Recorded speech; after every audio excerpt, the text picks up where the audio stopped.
저하고 둘이 다니면 아주 핵심만 이야기해요. 모르면 박사님 그거 있잖아요. 아까 오르크 발가스.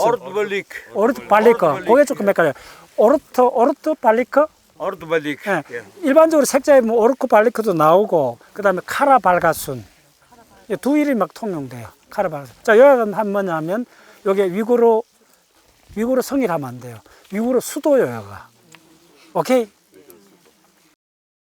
그러니까 우리가 이제 정주민족들 생각하면 뭐, 우리나라 같으면 경주, 뭐, 베이징, 장안, 뭐 이렇게 생각하는데, 요게 정확하게 위구르 수도예요.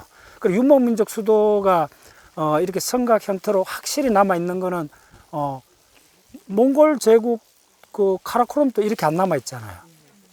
그래서 위구르족은 통상민족이요.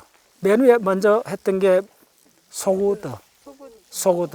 예, 소구드는 그 주거지 일부가 지금 뭐 다큐멘터리를 보면 발굴되고 있고 이런데, 그거는 소구드는 거의 90% 통상이라 보면 되고, 위구르는 어떤 속성이냐면 통상 플러스 실제로 그 국가를 이룬 거예요.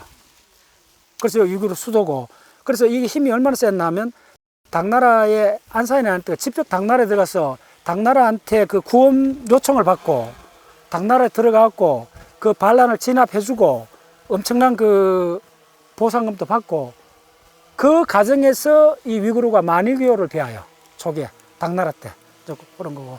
요 이제 성 안에는 이제 지금 요거는 간단합니다. 우리가 다 돌아보면 빨리 하면 1시간 만에 다 봐요.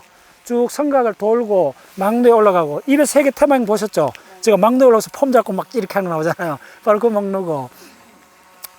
자, 그 위구르는 그 당나라 때부터 굉장히 강성했고, 실제로 이 안에 살았던 거는 뭐 일부 자료를 보면 지배계층이 아니고, 지배계층은 유목민족은 가급적 바깥에, 그건 굉장히 중요한 개념입니다. 그 영경 베이징이 했고 쿠빌라이 칸이 그쪽에 이제 베이징이 했을 때도 대부분 그러니까 유목민족은 본질적으로 도시를 싫어한다기보다는 도시 속에 들어가면 본인들의 그 무력이, 야생성. 그렇지, 굿, 야생성이 그렇다. 그게 바로 대표적인 게 오늘 오후에 갈 그 빌케칸 이때 그 빌케칸이 성을 만들려고 그랬어요. 그때 상소를 올린 사람이 돈유코요. 그때 굉장히 유명한 말이 나옵니다. 돈유코가 우리네 습속이 그 순발력 있게 그 야생성, 무력을 갖고 있기 때문에 힘이 있는데, 성을 세우면 우리의 민족의 기질이 약해진다. 그래서 반대를 해요. 그게 가장 중요하고. 자, 쭉 이동하면서 봅시다. 예. 예, 좀 위에서 너무 하면 이렇게 저 안에 들어가서 쭉 보시면 돼요. 예,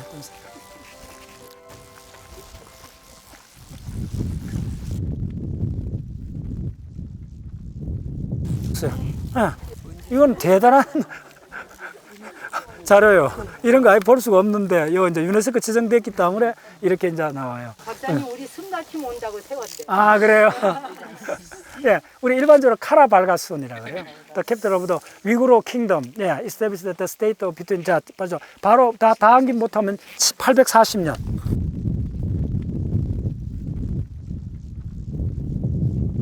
그래 이야기했죠. 840년 이 누구한테? 키르키즈는 그때 히트에 넌하고 그냥 가버렸어요. 그 후에 뭐 이렇게 해갖고 크게 하지 않고 그 유목이 가버렸고, 야 이제 박살 났고, 그리고 나서 1206년 같으면 대략 200년 넘었잖아요. 그 300년 동안을 이게 바로 뭐냐면요, 여러분들 요섬 울란바토르 굉장히 가깝습니다. 하루 거리입니다. 징기스칸이 데칸 오르는 몽골 그 부족이 이 몽골 초원을 장악하기 전까지 카라발가순이 붕괴가 되고 나서 거의 한 200년 이상을 이쪽에 주인이 없었다는 거예요. 그 이야기를 내가 강조했잖아요. 예. 왜 주인이 없었나 하면 금나라. 예. 그래서 금나라사를 우리나라 가서 공부를 좀 해보시면 돼요. 금나라가 진짜 대단한 나라입니다. 금나라가 북쪽으로 어디까지 있나 하면 그 5개의 수도가 있었고, 북쪽으로 블라디보스토크까지 해갖고 중국의 한 반 정도까지. 그래서 금나라가 힘이 셀 때 금나라의 때는 북송이거든요. 북송인데 금나라 힘이 셀 때 바로 그 유명한 정강의 변. 그래서 휘종하고 험종을 생포를 해버렸어요. 그리고 그 2,000명의 기술자하고 그 관리들을 생포를 해갖고 금나라 수도로 데리고 와요. 그리고 왕족 중에 한 명이 빠져나와갖고 그 해갖고 강남에 가서 세운 나라가 남송이요. 그러니까 북송하고 남송이 어떻게 갈라졌느냐 하면 바로 금나라가 그렇게 했다는 거예요. 그걸 그 유명한 정강의 변. 그 다음에 두 번째 중요한 게 그 토목보의 변. 1449년. 예. 그리고 그 금나라는 언제 망하느냐 하면 간단히 암기하세요. 1, 2, 3, 4. 금방 암기되죠. 1, 2, 3, 4. 1, 2, 3, 4에 망하고 그리고 금나라가 망하고 그걸 테이크오프한 세력이 몽골. 네, 그렇게 될 겁니다. 그리고 뭐 금나라를 막 싸우고 있을 때가 1223년에 호리점으로 가면서 그 장군 한 명을 금나라 계속 공격하도록 내두고 본대는 호리점으로 갔다. 그 정도. 그래서 다시 한번 강조해 뭐가 중요하냐 하면 그 300년 동안 이 공간이 무주공산이었다. 그전에는 어떻게 했냐면 흉노, 선비, 유연, 돌골까지는 빽빽하게 틈이 없이 이 공간에서 그래서 유라시아 전체 유목 세력이 지금 울란바토르 중심으로 해갖고 뭐 러프하게 한 200~300리 안에서 항상 발흥을 해요. 그리고 이 바람이 쫙 훑어나가고 흉노, 그래서 얘기죠. 동서흉노로 갈라지고 남북 흉노로 갈라지고 그 다음에 위구르 돌궐이 일어나갖고 또 전부 다 여기서 일어납니다. 그래서 몽골 그러는 거예요. 그리고 마지막에 일어났던 그 바람이 바로 자 다음 게 했나요 그거? 자 타타르, 몽골, 키레이트, 메르키트, 나이만 그 5개 중에 하나가 몽골. 그 뿌리는 시리 몽골이요. 또 일부 학자는 선비족의 한파가 아니냐 뭐 이런 이야기도 하는데 시리 몽골이라고 기록이 나와요. 그 시리 몽골 세력이 지금 어디로 갔냐 하면 헨티 아이막이라 갖고 저쪽에 가면 그 숲도 있고 하는 그 징기스칸 어린 시절 보냈던 그 영역이 있어요. 예. 그래서 여러분들 그 만주 평원에서 쭉 올라가 갖고 쭉 해갖고 그 툴강, 오농강, 셀레는강 이쪽 요 강유역에 철이 생산이 많이 됐어요. 그래서 징기스칸 그 섣달 검문날에 징기스칸 그 시족들은 그 대장장이 그 의뢰를 행했다라는 거예요. 그래서 태무진이라는 이름이 사실은 대장장이란 말이래요. 철하고 관계 있다는 거예요. 태무진이. 예. 그러니까 당연히 그 여기 박물관 가면 철로 만든 하살촉이 대단합니다 보면. 예, 오케이 그 정도 하고 다시 한번 할게요. 그래서 거의 300년 후에 징기스칸 세력이 이제 이어서 발흥을 해갖고 전 세계를 완전히 바꿔버린 거예요. 또 그렇게 생각하시면 돼요. 자, 쭉 한번 가면서 봅시다. 오케이.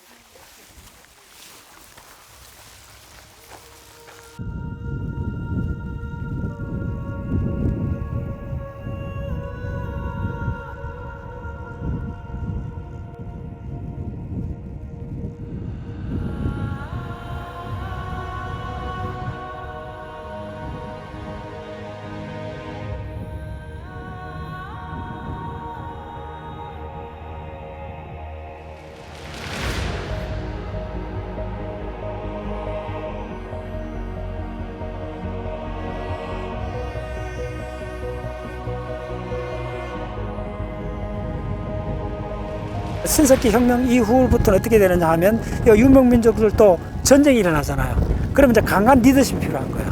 네.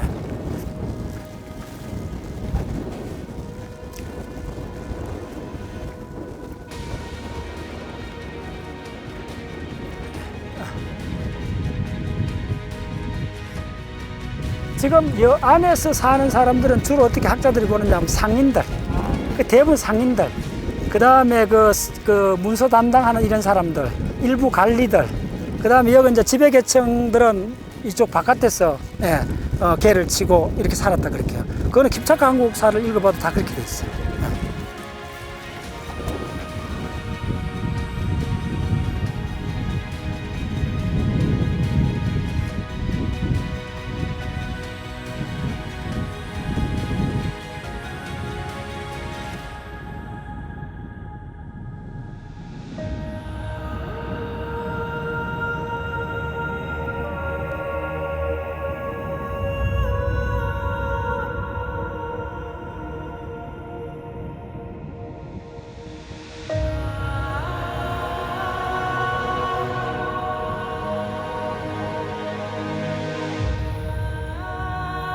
가을에 수확한 걸 이제 그렇게 토기의 발명, 토기의 진화하고 이 농업혁명하고 개를 같이 해요. 그래서 어디 가든지 토기들이 많이 나오는 게 뭐냐면 그 먹고 남은 걸 겨울에 먹기 위해서 저장을 하는 과정. 저장하는 과정이니까 가장 수확 좋은 건 그걸 훔쳐가는 거예요. 그때부터 신석기부터 이제 농업혁명 결과로서 바로 약탈이 우리나라도 많이 흔적이 있어요. 그리고 보면 이제 좀에는 타운이 있다면 바깥에 토성이 먼저 아니고 목책을 설치해요. 목책을. 그런 뉴질랜드나 이런 데 가봐도 그런 이 목책을 갖고 막아요. 이제 그 다음에 이제 토성이 들어서요. 요거는 이제 특히 유럽에도 먼저 토성이 들어서고, 그 다음에 우리가 보는 유럽의 그 아름다운 그 성들 있잖아요. 이제 석재로 돌로 된 성으로 바뀌어요. 근데 토성을 샀다가 이렇게 바뀌게 된 그 계기가 뭐냐 하면, 그걸 많이 촉발시킨 게 바이킹의 침략이에요. 바이킹은 어때 발행하느냐 하면 900년에서 한 1100년 사이, 요거 꼭 기억해야 돼요. 900년에서 1100년 사이는 바로 바이킹의 그 이주가 막 진행이 돼요. 심지어 어디 갔냐면 저쪽에 지중해까지 들어가요. 그래서 유럽사는 크게 두 흐름인데, 게르만족의 이동. 그 게르만족 이동은 대략 거의 한 500년 기점을 해갖고 로마 제국 망하는 그 기점을 해갖고 그 전부터 해갖고 쫙 들어왔어요. 그리고 우리가 아는 반달족, 그 다음에 그 고토족. 고대기 양식이라는 말 들었죠. 그게 고토족의 양식이요. 그 다음 반달족은 아프리카까지 가서 어마어마하게 파괴했기 때문에 반달리즘이 문화의 파괴라는 그런 용어로 정착이 됐잖아요. 그게 전부 다 게르만족 이동이고, 게르만족 이동은 대략 400년, 500년, 600년 요때가 피크예요. 그리고 나서 붕 뛰어갖고 한 500년 후에 800년, 900년, 1000년, 구체적으로 900년, 1000년이 되면 바로 독일부터 스웨덴, 노르웨이 이쪽 북쪽이 이 바이킹들이 이제 일어나기 시작해요. 그 바이킹들이 일어나는 그 기점이 이번 아이슬란드 가봤더니 굉장히 놀라운 게 뭐냐면, 그 대략 1000년을 기점으로 해갖고 북유럽에 있는 그 원주민들이 바로 기독교화돼요. 그러니까 고대 왕국이 형성된다는 말이죠. 직결이 되니까 야들이 이제 약탈을 시작하는 거예요. 그래서 어디까지 가느냐 하면, 맨 처음에 이제 이 유럽을 들어와갖고 파리의 샌드강 있죠. 글로 들어와요. 그래서 이제 노르만디 그 한량 받고, 이제 그런데 그때 이 바이킹들이 어떻게 하느냐 하면, 들어와갖고 빨리 성을 약탈하고, 그러던 성이 있었는데 약탈하고 빨리 도망을 가는 거예요. 그러다 보니까 이쪽에도 그 국가가 있고 귀족들 계층이 다 있는데, 국가의 상비군, 국가의 주력부대한테 보고를 해갖고 올 때는 하면 일주일 가버리는 거예요. 그럼 작업 다 하고 가버리는 거예요. 그래서 유럽이 봉건 제도로 바뀌게 된 근본적 이유가 뭐냐면, 말 그대로 법은 벌고 주먹은 가깝다, 이어서 생긴 거예요. 직접 와서 히트를 내가 하루 만에 끝나버린다, 한 달이면 끝나는데 빨리 그 지역에서 항상 대기했다 탁 막아줘야 되죠. 그럼 지역 분권화가 되는 거예요. 이해됐죠? 이게 얼마나 리얼하냐면, 여러분들 바이킹의 그 배를 보면요, 앞하고 뒤가 대칭으로 동일해요. 그 왜 그런지 이야기했잖아요. 탁 접안해갖고 한두 시간 만에 약탈 다 하고, 저 군대들이 오기 전에, 그쪽 지방 그 군대들 오기 전에 빨리 빠져갖고 배를 타는데 배를 돌릴 시간도 없다는 거예요. 그러니까 그냥 그대로 세워놓은 채가. 그래서 그거하고 비슷한 유추하면, 이 몽골의 버선이 몽골에서 왔거든요. 버선이 오른쪽에 구부려 없잖아요. 왜 그럴까요? 그 시간도 필요 없다는 거예요. 빨리 신고 나가야 되는. 그래서 좌우 구별할 적이 없다는 거예요. 뭐 바이킹 버전은 배 앞하고 용골하고 이물을 구별할 필요도 없다는 거예요. 그게 남은 거 현대 KTX도 앞하고 뒤가 없잖아요. 이제 됐나요? 이게 연결법입니다. 자, 그 정도 하고.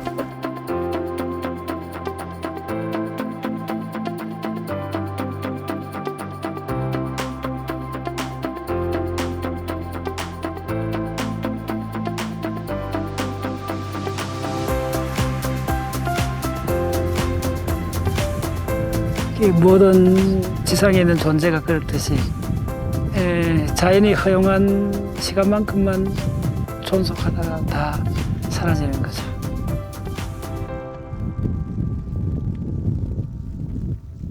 지금 우리가 여와 있는 위구르의 수도인 이 유목 제국도 다 자연이 허용한 시간만큼만 있다가 사라지는 거죠.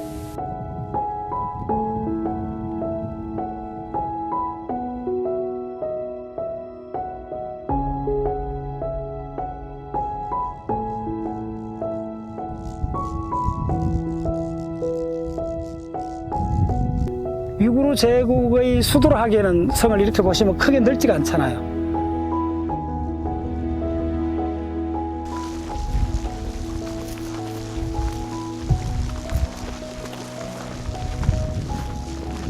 위구르 성에 아마 망루에 해당되는 그런 것 같은데, 소고도인이 일반적으로 이 실크로드의 중개 무역상을 해서 번성했는데, 그 다음 바톤을 이어받은 것이 바로 위구르족들이에요. 모든 학습은 반복. 예. 그래서 오늘 이 자리에서는 유목 소고도 위구르, 그 다음에 그란족은 요나라 162636. 그 요나라가 망하고 완전히 망한 게 아니고 그 귀족 일파가 서요. 그게 에피소드가 아니고 몇 년 전에 KBS 뉴스에 나왔던 게 뭐냐면 무슨 이 불상을 발견했는데 엑스레이를 찍으니까 안에 뭐가 나왔는데 하고 그때 뭐 그 기사가 났어요. 그 불상이 바로 서요에서 그 불상이에요. 야, 거기는 기억나네. 서요고, 서요는 가장 중요한 게 누구하고 싸웠다? 서요는 바로 십자군 전쟁하고 링크되어 있기에 굉장히 중요한 거예요. 그 요 나라는 발해니까 이 유라시아 대륙 동쪽 끝이잖아요. 어떤 측면에서. 그런데 십자군 전쟁은 유라시아 대륙 저쪽에 지중해잖아요. 바로 이 거대한 하나의 이 흐름을 연결한 게 요나라 그란족이라는 거예요. 얼마나 놀라워요. 그리고 그게 지리상의 발견에 바로 그 트리거 작용을 하는 거예요. 성 요한의 날을 찾는다. 예. 요거는 출처를 밝히면 다른 역사책에 요런 게 거의 없어요. 여러분들 우리나라 가면 그 하룻밤에 읽는 그 시리즈 있잖아요. 그거에 중국사 그 일본 사람이 중국사 전체를 한 200페이지 되는 책에 딱 다이어그램하고 요약해 놨는데 수준이 대단해요. 그 숫자로 빽빽해요. 예를 들면 중국의 뭐 청나라의 인구가 얼마고 뭐 이런 그 숫자가 다 들어있어요. 그래서 내가 그 세계사 중국사 책 중에 가장 그 효과적으로 공부했던 책이 바로 그 책이에요. 200페이지 안에 그 안에 서부 챕터가 한 3, 40개예요. 그 하나하나가 뭐 대충 그런 이야기 아니고 그걸 딱 하면 지식이 딱 모듈화 돼 갖고 쫙쫙쫙 할 수가 있어요. 그거에 딱 한 모듈이 나왔던 게 그 일본 학자가 바로 이 동서양이 유목민족이 어떤 역할을 했나 이거젠플로 그란족의 요나라를 설명하면서 서양사에서 그렇게 중요한 십자군 전쟁에 바로 성요한 나라까지 링크되는 게 이 유라시아 대륙 끝쪽에 있던 그란족이 이동을 해갖고 중앙아시아 쪽에 서요를 세우고 그 서요의 기병이 그때 당시에 최강의 셀주크 투르크 기병을 완전히 박살내고 그런데 그때 셀주크 투르크가 십자군에 맞선 이슬람 세력의 주력 부대였고 십자군이 고전을 하고 있었는데 이 갑자기 이슬람이 힘이 확 빠졌다는 거예요. 왜냐면 바로 셀주크 투르크 그 이슬람의 주력 부대가 바로 서요에 개멸돼 버린 거예요. 연결되죠? 네. 그래서 그런 연결을 여러분들 계속 연습을 하셔야 돼요. 예. 그러면 그게 하나의 내가 이야기하는 모듈이요. 이 속에 순서의 법칙이 들어있죠. 반드시 순서상으로 연결하면 돼요. 그걸 뭐라 그러냐면 사물이 시간과 공간상에 연결된 흐름이 생기는데 그 흐름을 연결하는 게 맥락이요. 그럼 맥락은 뭐냐 하면 바로 인과로 연결돼야 돼요. 됐죠? 그래서 우리 브레인은 뭘 하는 머신이냐 하면 외부 환경, 외부 자연에서 일어나는 많은 그 사건들 중에서 인과로 연결된 인과의 구조를 내부적 모델링하는 인과의 모델링 머신입니다. 예. 그래서 그 외부 세계의 많은 상호작용이 다 인과로 되어 있는 거 아닙니다. 그렇죠? 예. 90%는 우연이죠. 근데 우연 속에서 인과로 되어 있는 부분만 우리 생존하고 관계 있다는 거예요. 카오스는 있다 해도, 우연은 있다 해도 내가 컨트롤 할 수가 없잖아요.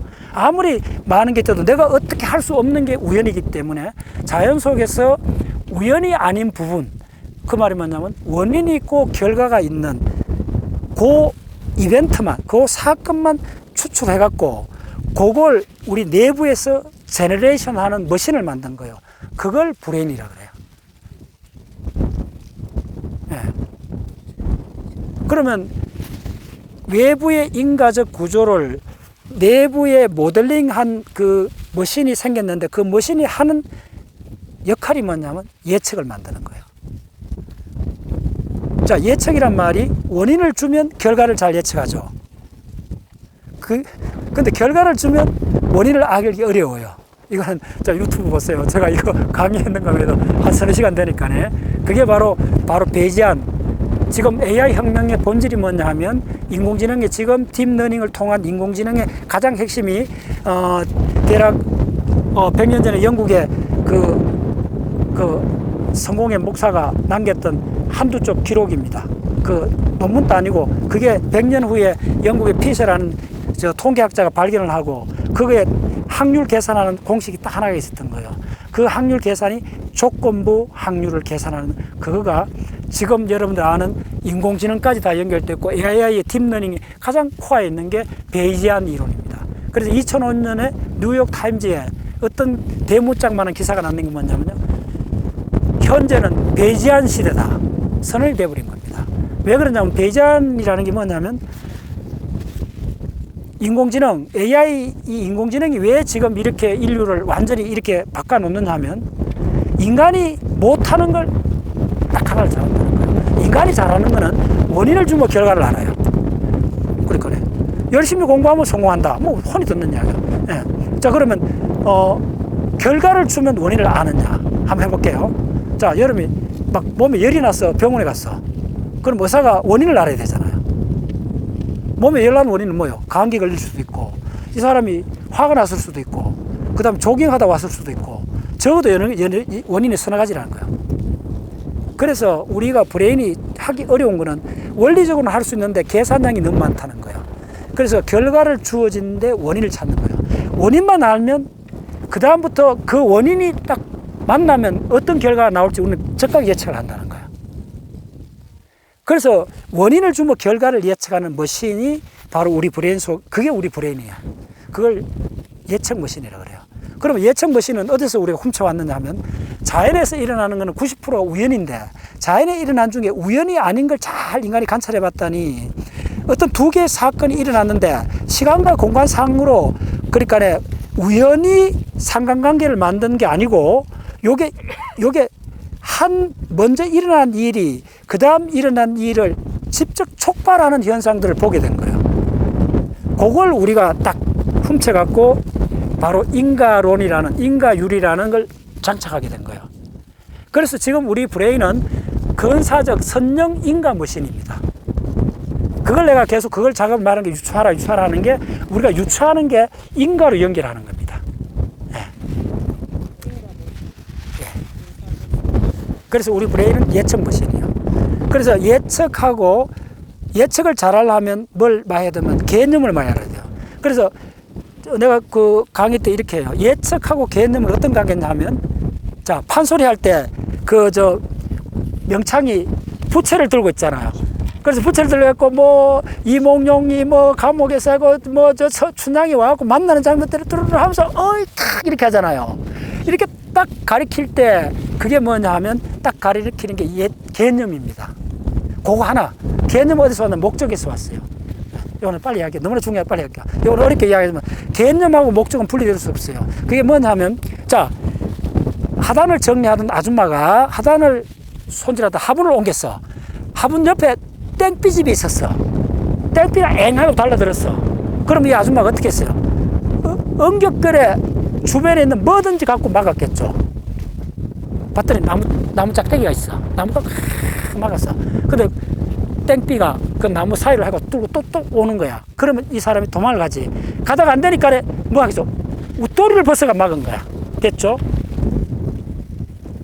그 다음에 또 따오는 거야. 그러니까 자기 집에 팍 들어가고 문을 탁 닫았어. 살았죠? 자, 그러면 어텐션. 맨 처음에 들었던 게 나무 가지죠. 두 번째 자기 웃도리를 벗었죠. 세 번째 자기 집에 문을 닫았죠. 그럼 자기 집에 문, 웃도리, 나무 가지, 요게 세 개 한꺼번에 묶여요. 그 세 가지 공통점이 뭐예요? 피하는 거. 요때 방어란 개념이 출현하는 거예요. 내 목숨을 살렸던 방어란 개념, 요게 개념입니다. 그래서 개념 어디 생겼냐면 내가 살려는 그게 뭐죠? 목적이죠. 그래서 어떤 개념도 반드시 추적해보면 목적하고 링크되어 있다는 거예요. 살려고 하는 목적. 그래서 인류가 이 개념의 꽃을 피웠느냐 하면 생존하기 위해서 우리가 반드시 행동을 해야 되고 어떤 행동을 하기 위해서 방어하든 욕을 하든 싸우든 모든 행동에는 반드시 목적이 있다는 거예요. 그래서 그 목적이 여러 가지인 거예요. 방어의 수단이 여러 가지잖아. 나무가지, 옷, 집이 동일하게 방어라는 개념으로 하나로 묶이죠. 그래서 부채를 펼치면 살이 여러 가지죠. 그래서 옷, 나무가지, 창문, 요게 다 펼쳐진 거예요. 모험은 뭐죠? 하나의 목적이 되죠. 그게 개념이에요. 그래서 이 부채를 착 해갖고 가리키잖아요. 목적을 향해 가리키잖아요. 요게 개념이고, 그 다음에 이걸 착 펼치면 가지가 다 나오잖아요. 그게 뭐냐면 예측이에요. 그래서 예측하고 개념은 펼친 거냐, 모은 거냐, 그 사이입니다. 그래서 우리 브레인은 껴있는 모든 순간 예측하고 개념 두 개로서 모든 세계상을 만들어가는 이 머신입니다. 오케이. 자, 그 정도 하고. 자, 그래요. 자, 그 마무리하면서 우리 하나 더 본론 다시 돌아갔고, 자, 맨 처음에 소고도, 그 다음에 위구르, 통상. 그럼 통상은 뭘 연결하라 그랬어요? 통상은 어떤 거대한 생산 기지, 제국하고, 그 다음에 그 부족한 그 사막, 오아시스하고를 연결해 주는 게 낙타. 그 낙타하고 관계되어 있고, 그 다음에 그란족. 자, 그란족의 요나라는 좀 설명할게요. 그래서 그란족의 요나라는 어떻게 했냐면 최초로 유목민족인데 정주민족을 다스려 본 민족이에요. 왜 그러냐면 연운 16주가 만리산 안쪽이잖아요. 농경민족이잖아요. 그래서 그란족은 농경민도 알고 자기가 유목민족 두 개를 다 하는 거예요. 그래서 이 행정 시스템이 남명간, 북명간 이렇게 나눠요. 유목민족인데 정주민족, 한족들을 어떻게 지배해야 되는 걸 알아요. 그래서 최초로 성을 만든 그 유목민족이 그란족이에요. 그래서 내일 모레인가 그란족 성을 갈 거예요. 그래서 그리고 그 다음에 뭐죠? 여진이 뭘 바뀌었어요? 금하고 청으로 바뀌었고 그걸 청나라 와서 만주. 그 다음에 이제 우리가 역사책에 말갈하고 숙신 나오는 그거는 대략 퉁구스. 퉁구스족은 그 우리가 술록 됐고 이끼를 찾아가는 거 있죠. 북쪽 시베리아 저쪽까지 연계되는 게 퉁구스족. 자, 됐죠? 예, 내려갑시다. 예.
그렇죠. 그게 이게 잘 암기가 안 돼요. 그래서 그 몽골에 제가 한 3번째 왔을 때 우리 팀들은 연극을 했어요. 징기스칸 그 동생 3명, 그 다음에 아들 4명에 대한 이름, 그 칸들 전부 다 연극을 했고, 지금 이번에 성가팀 선임들은 거의 한 달 이상 연습을 해갖고, 그 징기스칸 계모 해갖고 쭉 해가 쿠빌레 칸부터 해가 전부 다 암송을 다 했어요. 가장 리듬을 타는 게 평생 기억으로 남잖아요. 최고의 학습법을 찾은 거예요. 최고.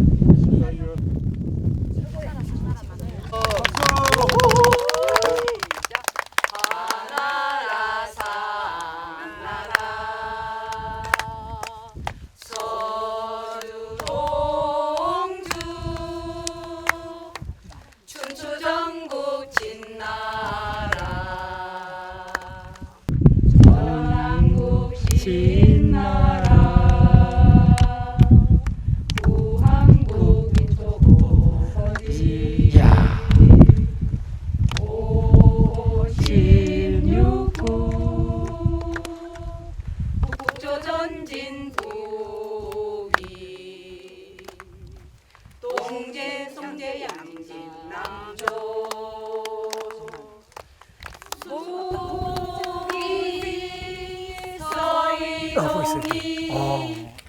국제부 이게 중국에서 가장 어려운 부분입니다. 이게 지금 56국.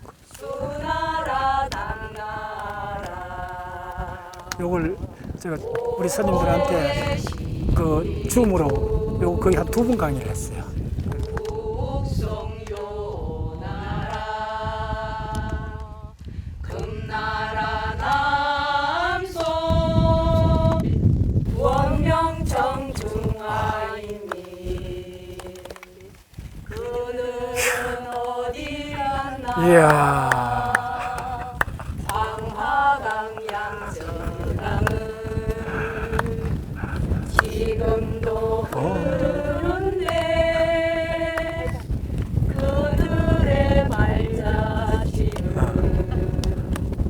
허공에 떠도네 아직 남았어 야. 그들의 발자취는 애초롭게 허공에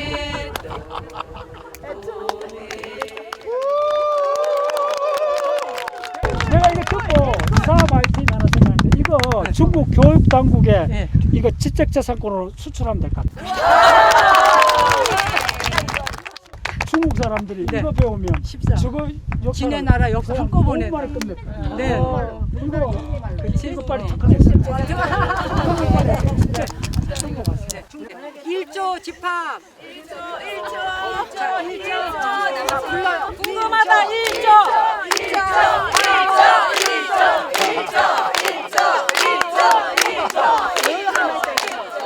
이거는 대한민국 시작 대한민국 37 미국 38 중국 중국 39 일본 호주 35 아르헨티나 34 캐나다 45 몽골 47 프랑스 48 자 영국 갑시다 영국